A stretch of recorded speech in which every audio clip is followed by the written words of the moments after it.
Syekhona Kiai Haji Turaihan Ajuhri, sang pakar ahli ilmu falak dari Kudus. Kota Kudus adalah daerah yang tersohor berkat kretek dan dodolnya. Namun, tak elok jika bicara Kudus tidak membahas para tokoh-tokoh besar yang berada di lingkungannya. Sebut saja Sunan Kudus, lalu ulama besar seperti Kiai Haji Arwani, Kiai Haji Raden Asnawi, dan banyak sebagainya. Sekian banyak figur yang dikenal dari Kudus, ada satu yang agaknya mendapat sorotan kuat apalagi pada momen jelang Ramadan. Beliau dikenal lewat ilmu tata langit, yang biasa dikenal dengan ilmu astronomi atau ilmu falak. Ya, kota Kudus memiliki salah satu pemuka ilmu ini, dialah Kiai Haji Turaihan Ajuhri Asis Syarofi rahimahullah. Dalam tataran masyarakat dewasa ini, membentuk kader ulama setidaknya harus melalui tempaan dalam pondok pesantren.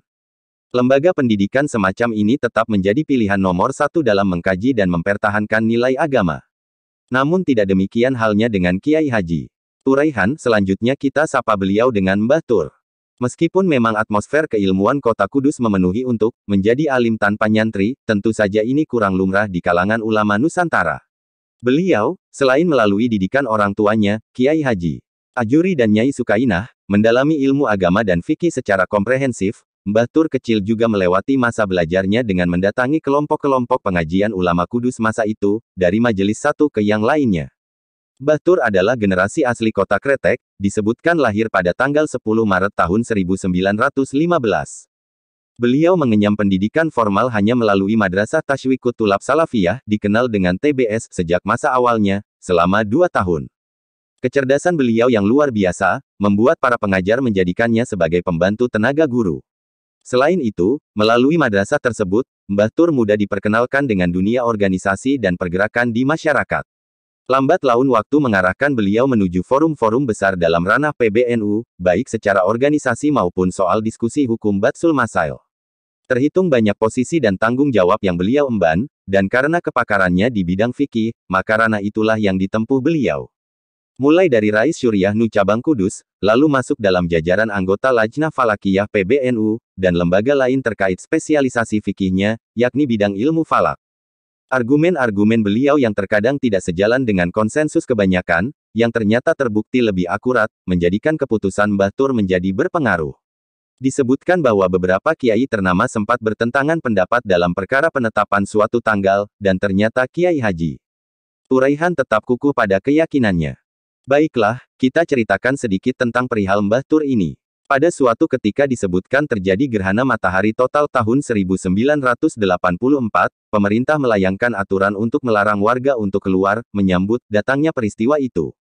Mbah Tur, dengan ketegasan dan prinsip-prinsip falak yang matang menyatakan pada masyarakat Kudus melalui sebuah khutbah di atas Menara Kudus, Masjid Al-Aqsa. Wahai saudara-saudara, jika kalian tidak percaya, maka buktikan.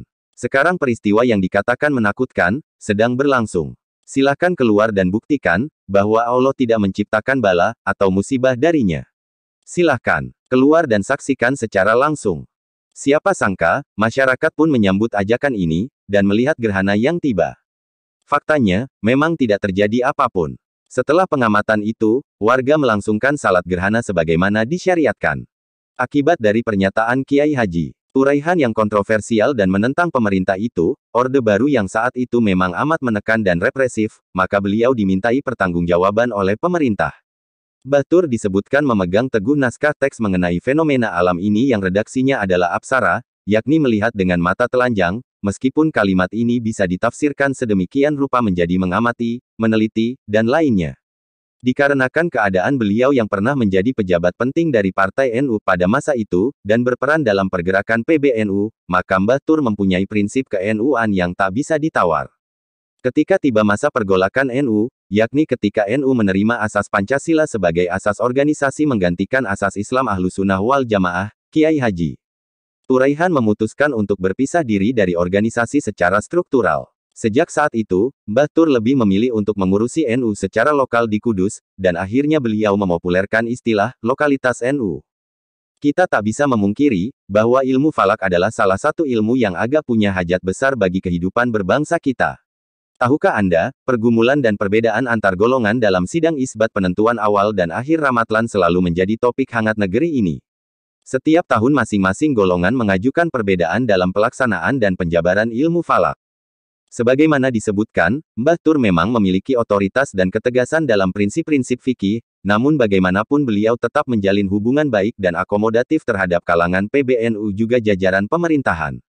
Lokalitas NU, yang beliau perkenalkan kepada masyarakat membuat berbagai ajaran NU yang diserukan oleh para pemimpin organisasi, tidak serta-merta diikuti.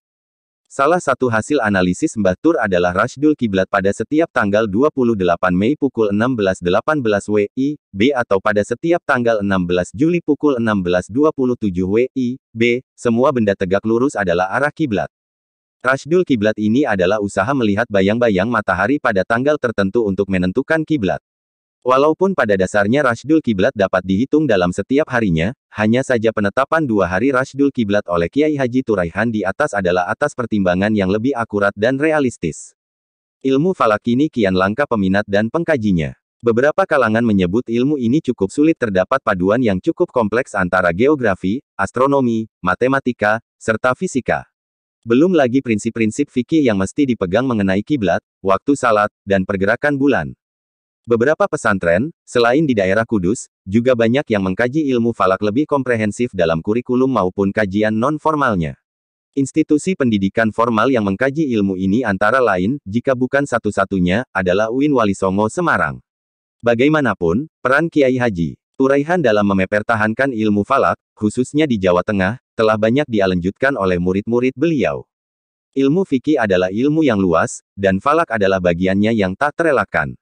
Melalui berkah Tuhan yang dilimpahkan pada Kiai Haji Turaihan Ajuri Rohimahullah, falak dapat lestari di Indonesia, dan menjadi modal persatuan umat.